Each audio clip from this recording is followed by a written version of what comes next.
भुवनेश्वर कोलोथिया अंचल में घरे पशि दुर्वृत्तों आक्रमण घटना मृत्यु संख्या 2 को वृद्धि।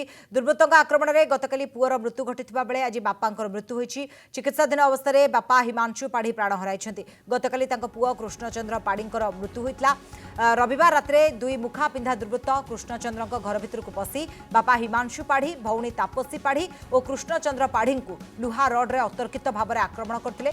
कृष्णचंद्र MBA पढ़ुवा बेले भौणी छत्रपुर अध्यापिका और बापा कोलोथिया एक मंदिर में पूजक भाव काम करती।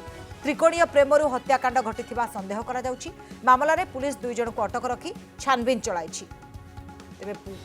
पुओं पर आखि बुझिले बापा ये गोटे अभावन घटना। 2 जन मुखा पिंधा दुर्वृत्त बसई घटना घटाई। अधिक आलोचना करवा सौभाग्य परिणाम प्रतिनिधि आम सहित वर्तमान समय जोड़ी होती। सौभाग्य ये जो घटना गतकाली आम देखी कोलोथिया ये चित्र आसीला आज जहाँ सूचना आसूची जे बापा मध्य आखि बुझी जहाँ प्राथमिक भाव में जनापड़ी त्रिकोणीय प्रेम कहानी जो यह घटी।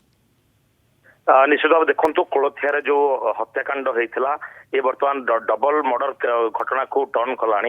एते आप देखिए जो पूरा घटना खाली घटी 2 जन दुर्वृत्त मुखा पिंधि घर भितर पशि किसी बुझा आगु आक्रमण करते।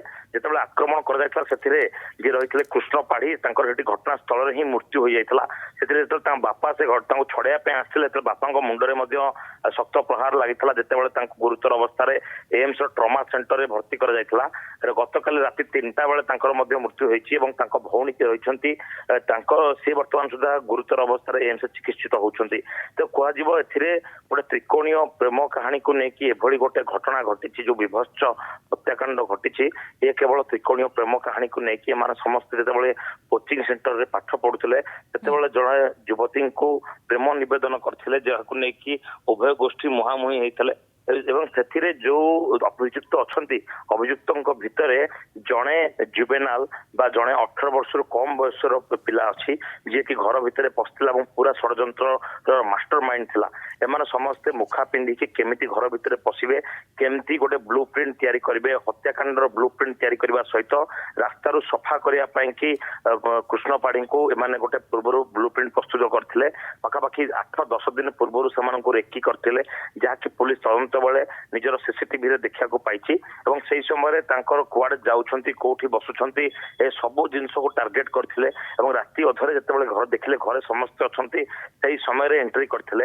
एंट्री पॉइंट एग्जिट पॉइंट जेहतु सीसीटीवी नथिला घर गोटे आइसोलेटेड स्थान थिला किंतु एनएच कड़े थिला एमाने पशि सीधा सड़क आक्रमण करते सांगरे लुहा रड नहीं जाइए। तो एथिरे जो आक्रमण कर प्रस्तुत होता पूरा घटना को लेकिन जहाँ सीसीटीवी फुटेज सामना कर पूर्व रेकी करथिले। बहुत बहुत धन्यवाद सौभाग्य तमाम सूचना पाई। I am a student of Adarsh International School and I will become an engineer from Adarsh College of Engineering. My goal is justice and I will achieve it in Adarsh College of Law. I want to serve people with care and will do it through Adarsh BSc Nursing College. I dream to be a businessman and I will learn it from Adarsh Institute of Technology and Management. Seats filling fast. Adarsh Group of Institution, Anugul.